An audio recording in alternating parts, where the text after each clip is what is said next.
Howdy there, I'm definitely not a hedgehog, and I want to talk to you about Stalker 2. Hey, that kind of rhymed. It wasn't supposed to. Anyways, for the uninitiated, Stalker 2 is a game that just came out like less than a week ago, and I am loving it. I'm a very satisfied customer, but there are many customers in this community that are not so satisfied. The game is getting a lot of love and a lot of hate for various different reasons, and the people that are upset for the most part, they're kind of whining about graphical bugs, player glitches, enemy spawning out of nowhere, bad performance, whatever. There's a whole laundry list of things. But there's actually two reasons that these players are upset. It has more to do with themselves than the game itself. And those two things are expectations and entitlement. These players are expecting a game to look good, run good, be fun and entertaining, and be cheap or free to play if possible, and bonus points for big ladies with tig old bitties. On top of that, they feel entitled to get their money's worth. As a customer, if you put a monetary value into some kind of product, you feel entitled to receive equal value in time or entertainment, or better yet, exceeding the value that money might have been worth to you. And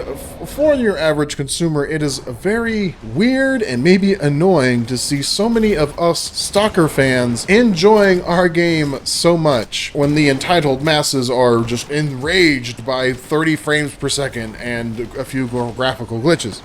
The reason for this is a bit of a misunderstanding, and that is your average Joe not understanding what it is to play a Stalker game. So let me start with my personal experiences. I got into the Stalkerverse pretty late in the game, okay? During the COVID lockdowns or sometime after is when I first played my very first Stalker game. I tried downloading the Stalker Anomaly mod. That's a mod of the third game that cobbles together many of the resources from all three games and makes like a big old package that's really awesome. And if you find yourself enjoying Stalker 2 and have not played any other Stalker franchise whatsoever, I highly recommend checking out Stalker Anomaly if you're on PC. Anyways, I'm going off topic. So I tried diving into Anomaly, realizing there's a bigger world here that needs to be experienced. So then I went further back and I played the first game, the second game, and the third game all in order as they were released, and then played them again in chronological order, and then went back and not played Stalker Anomaly specifically, but played the Stalker Gamma mod pack, which was a modification of Anomaly, which is a modification of game number 3. It's a bit of a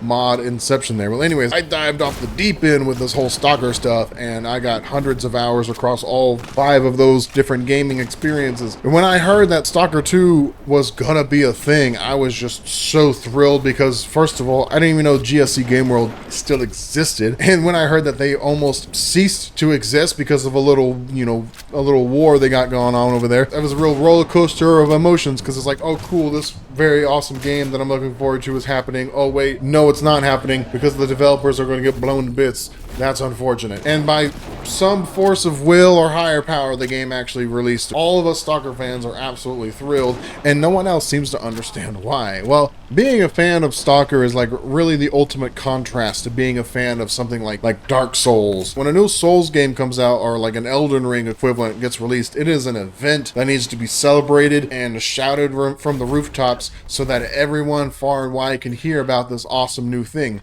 But when a Stalker game comes out, it feels like less of an event for everybody and more of just a gift for the community. The game being out at all feels like a miracle, honestly. When I see these people complaining on the internet, I have this like fictional conversation in my head. Oh, the game runs, but the game only gets 30 FPS, it stutters in the cities, and the mutants are too hard to kill. And I'm just like, whoa, whoa, whoa, whoa, whoa, whoa. Back up, take a step back. You said the game runs? The game boots up? Oh my god, that's awesome. For us Stalker fans, that is the goal. It's not the minimum, that is mission accomplished right there. There's no other checklist. The game runs, that means we playing Stalker and we having a good time, because we have been going through this. Every single Stalker game I've ever played, I've had to load up the game, realize it feels like it doesn't really want to exist, like the game doesn't want to be alive. So then I have to go do a little research, read a little forum, and then find a community patch to install and get the game running. Like, objectively, that should not be the norm, but it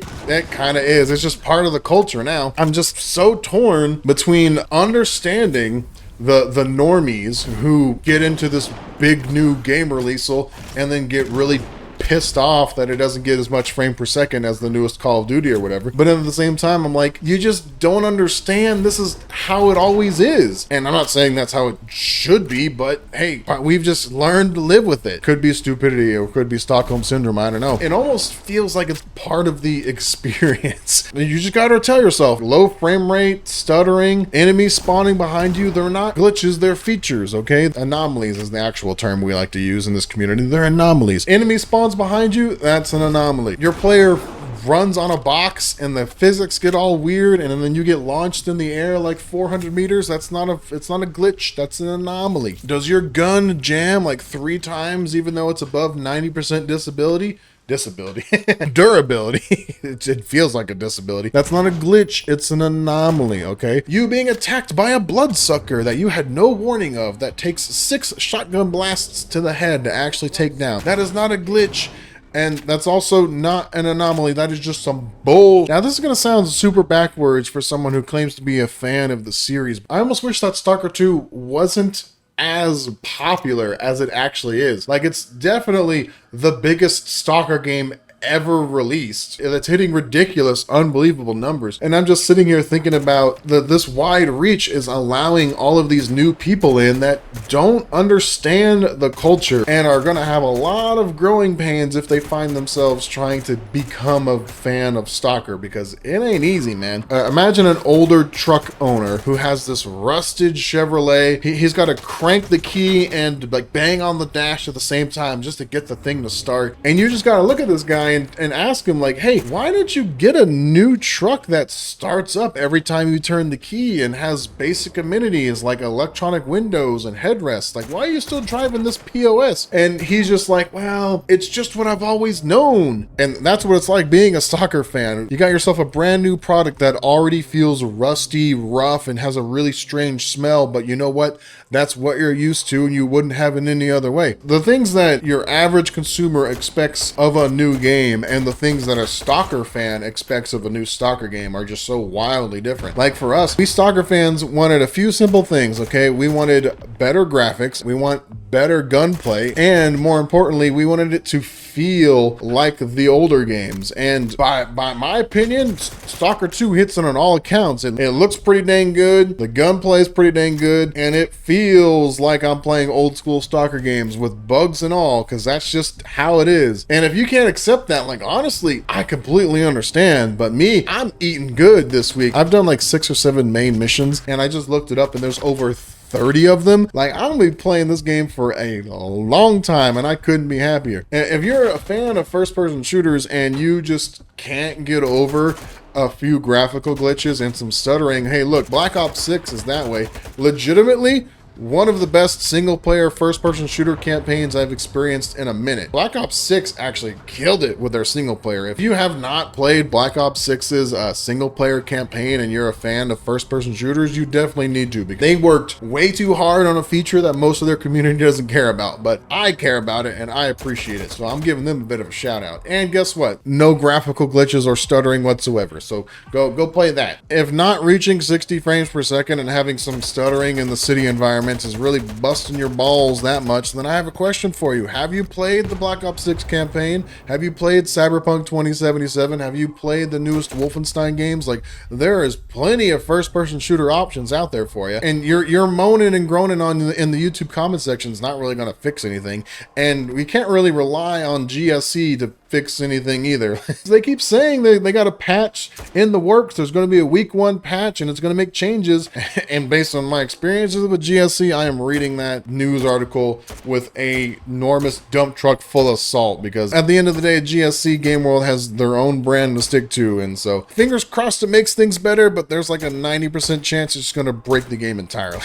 And then anybody who has any mods installed is just going to get absolutely rocked. And then all of the modders for this community are going to need to be put on some type of mental health checklist, because it is not going to be a good day for them. Speaking of mods, it's not a thing that a player should be expected to do, but as someone playing on the PC and being a Stalker fan, it's kind of just what you do. If you cornered me and made me come up with some legitimate problems I might have with Stalker 2. All I had to do was wait like 48 hours, and then somebody in the community went on Nexus Mods and released something that solves the problem. All I had to do was copy paste from one folder to another. Genuinely one of the easiest modding experiences I've ever been through. If anyone's interested, I can cobble together some kind of tutorial showcasing exactly how you do that, because let me tell you, especially compared to Stalker Gamma that I mentioned earlier, modding Stalker 2 so far has been a breeze. I need like all my games in the future to be a simple like drag and drop modding experience. It's awesome. I love it. So I don't know if this video is going to convince anyone on the other side of this webcam that Stalker 2 is actually a good game by your definition, because I don't know who you are. And if you're some kind of hater, you're gonna hate no matter what. In my opinion, it's not gonna do anything, but maybe it made you understand what it means to be a fan of the Stalker franchise. And if you don't understand, well, that's understandable, because it's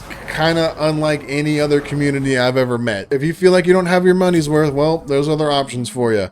But I wouldn't hold your breath and wait for the developers to fix their game, because if it's a proper Stalker game, it's never getting fixed. So sorry to break the news to you, but hey, that's what it means to be a Stalker fan. You're just driving around your rusty pickup and just using the sound of the engine backfiring to drown out all the haters. Check my stash, clean my gun, bought some shit. I'm calling it a day.